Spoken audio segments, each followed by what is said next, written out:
Nag-expect ako. Sumasiyaw sila pero walang lyrics. Heartfelt yung message nung bata. Very innocent yung atake.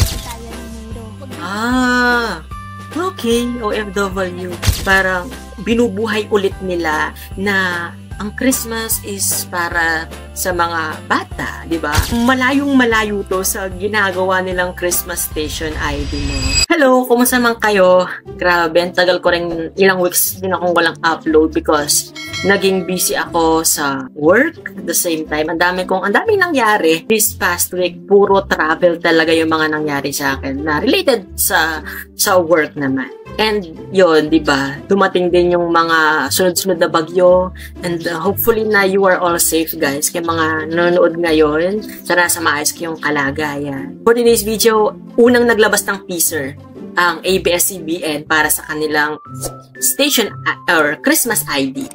Pero unang naglabas naman ngayon ng actual na Christmas station ID ang Kapuso Network, ang GMA Network, na pinamagatang Puno ng Puso ang Pasko. And silipin natin for today's video itong kanilang Christmas station ID. Ano ba yung mga makikita natin dito? Magugustuhan kaya or magugustuhan ko kaya ito? Ano kaya yung tono, yung vibes ng music nila this year? Kaya naman at patatagalin to, silipin na natin. Eto na, let's go. Tuwing Kapaskuhan, lalong nagniningning ang pusong Pilipino. Alright. Ayun, okay. Kahit anong mangyari.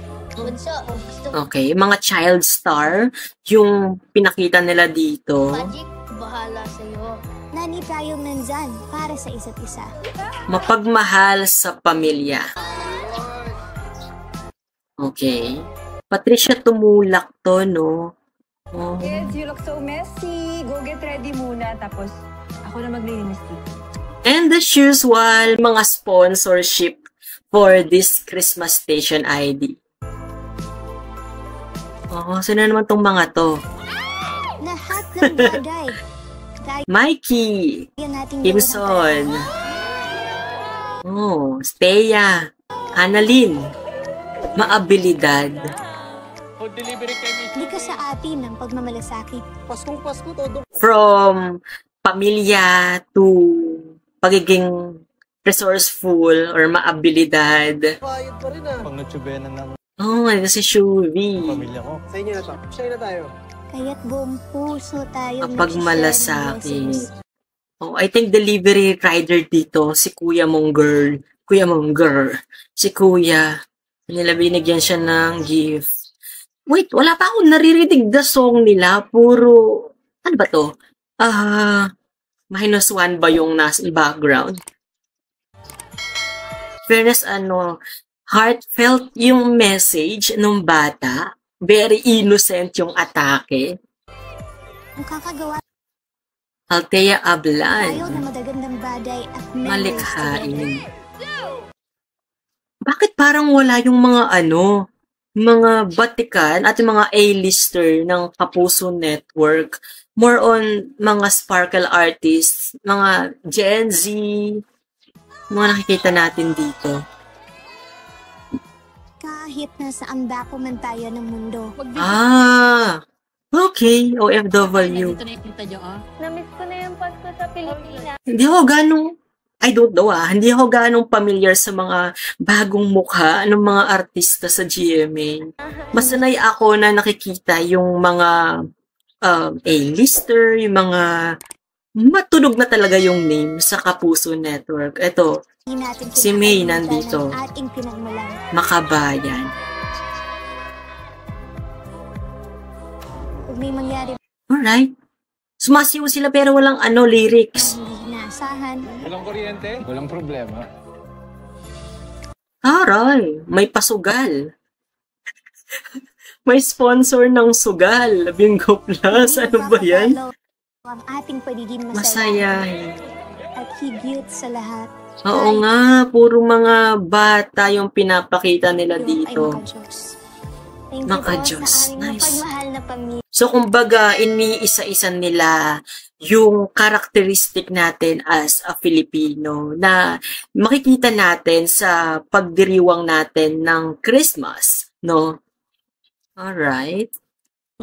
From pagmahal sa pamilya, tumaabilidad, tumalikhain, tumakabayan, ngayon, makadiyos naman. Sa abilidad para ma-overcome ang mga challenges. Sa mga tao. Alam nyo, parang malayong-malayo to sa ginagawa nilang Christmas Station ID, no? Like, yung naisip ko dati na katulad sa mga previous na si Miss Jessica Soho, yung entrada nila, yung mga sina Marian, sina Dingdong, sina Alden, yung mga nagsasalita. But this time, parang bata, parang I don't know kung ano yung motibo nila dito, pero parang binubuhay ulit nila na ang Christmas is para sa mga bata, di ba? Parang ganun yung nakikita kong gusto nilang ipahiwatig dito. Nagmamalasakit sa magagandang Pero that's weird. Wala yung kanta nila. Christmas Station ID na walang song. memories na araw-araw naming nalilikha. Sa blessings nyo, Feeling ko hindi to GMA Network. Sparkle lang yata to. Ayan, Sparkle Christmas ID. sa mga kaibigan na nagpapasaya sa atin. Thank you po. Dahil po sa inyo, puno ng puso ang Pasko. Puno ng puso ang Pasko. Where's the heart, the song? Wala yung song. Yun na yun. Okay. Nag-expect ako na may pa-reveal sila ng song dito. Well, baka naman sa susunod pa lang nila i-reveal yung song. Kasi, wait lang. I-process ko lang to kasi hindi ako sanay na wala yung kanta ng GMA sa mga station ID nila at wala ibang mga artista nila. Or baka ano to, unang version. Baka series nilang i-ano to siguro. Feeling ko baka series yung pag-release nila dito ng Christmas song. Like ito yung episode 1, tapos may episode 2, episode 3. Sana ganun yung mangyari dito kasi nawiwirduhan ako dito sa Christmas Station ID nila.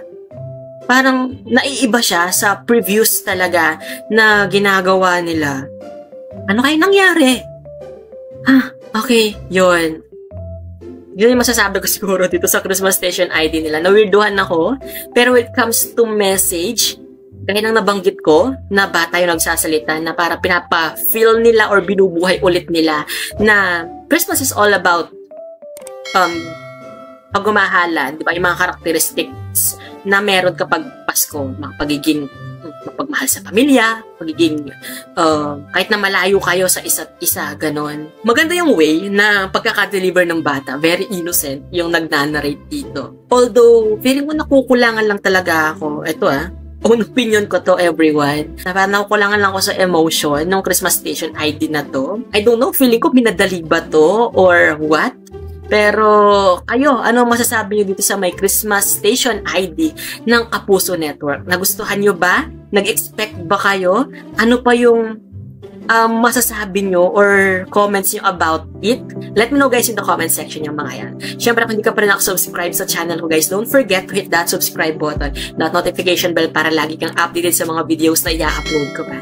Has been CJ guys, your man of letters. Stay safe and stay motivated. Merry Christmas and Happy New Year everyone! Bye!